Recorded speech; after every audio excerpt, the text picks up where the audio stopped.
possibilité aujourd'hui de faire des soudures pour réparer les cloches filées. Le problème sur celle-ci, c'est qu'elle était pas assez dense, il n'y avait pas assez de matière. On sort de la révolution industrielle, on sort de plein de choses. Les fondeurs ne connaissaient pas encore toutes les techniques qu'on a aujourd'hui, donc souvent les cloches étaient un peu ratées.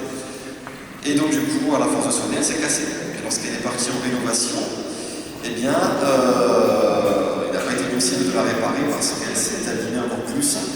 Donc les compagnistes, ce sont les personnes qui travaillent pour restaurer les cloches, l'ont arrangé au mieux, mais la cloche était plus capable de remonter son bouger et de pouvoir sonner donc c'est pour ça qu'il y a eu l'idée avec la mairie de changer de cloche, donc de la déposer ici pour faire un témoin du passé et de mettre la nouvelle à côté qui va prendre donc, le relais.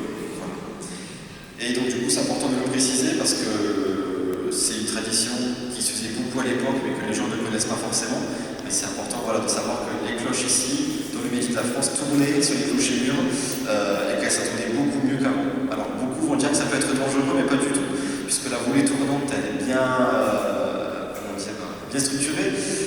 Il y a un joug, c'est la partie haute au-dessus de la cloche qui est bien équilibrée, qui fait que lorsqu'elle tourne, il n'y a vraiment pas d'effort transmis sur la maçonnerie. Sinon ça aurait été dangereux et dans ces cas-là le clocher serait tombé. Voilà. Et on a aussi de la chance, un peu partout, on a des carillons manuels notamment, c'est le but de l'association, c'est de les valoriser, des carillons manuels. Est-ce que vous connaissez un petit peu ou pas du tout? Non. Alors les carillons manuels, c'est simple, c'est des clochers qui ont à peu près 10, 15 plus de cloches, et vous avez un clavier à coups de poing. Donc c'est un peu comme un clavier de piano, mais avec des touches en bois beaucoup plus importantes. Et on joue avec les coups de poing pour pouvoir jouer des airs profanes ou religieuses, et on a aussi un pédalier pour pouvoir jouer avec les grosses cloches. On appelle ça d'ailleurs des gourdons. Voilà. Et on a un petit peu partout dans le secteur, et c'est important de le préciser parce que beaucoup ne savent pas justement ce qui se cache dans les clochers, mais c'est important de le préciser. Voilà. Les cloches sont importantes parce qu'elles rythment notre vie, religieuse ou civile, mais aussi c'est un élément important de notre patrimoine. Voilà. Il y a des cloches qui sont très anciennes, qu'on ne connaît pas, elles ont une inscription, elles ont une histoire à raconter, elles ont un parrain, un marais, il y a le nom de l'évêque, des personnes qui l'ont baptisé, donc il y a vraiment toute une vie et une histoire derrière chaque cloche. Voilà. Et une note également de musique. Donc en l'occurrence, celle qui vient justement derrière, elle va donner un do pour les connaisseurs de musique. Voilà. Donc il y aura du coup 3 notes qui seront en fenêtre, ça sera do, ré et sol. Donc, du coup, ça sera un accord harmonieux, parce que le but c'est que les sonneries soient vraiment harmonieuses, qu'on ait des notes qui vont ensemble. Voilà.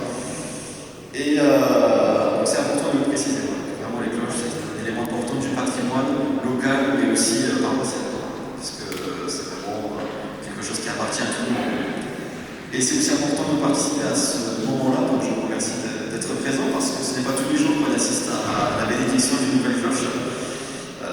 C'est assez rare, personne de faire de nouvelles cloches et de recevoir dans la paroisse.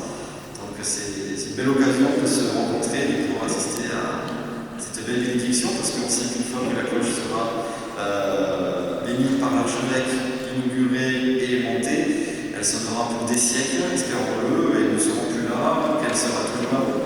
Mais il y aura un témoin du passé, voilà, elle était ici, nous avons pu assister à sa bénédiction, il y aura des photos qui resteront.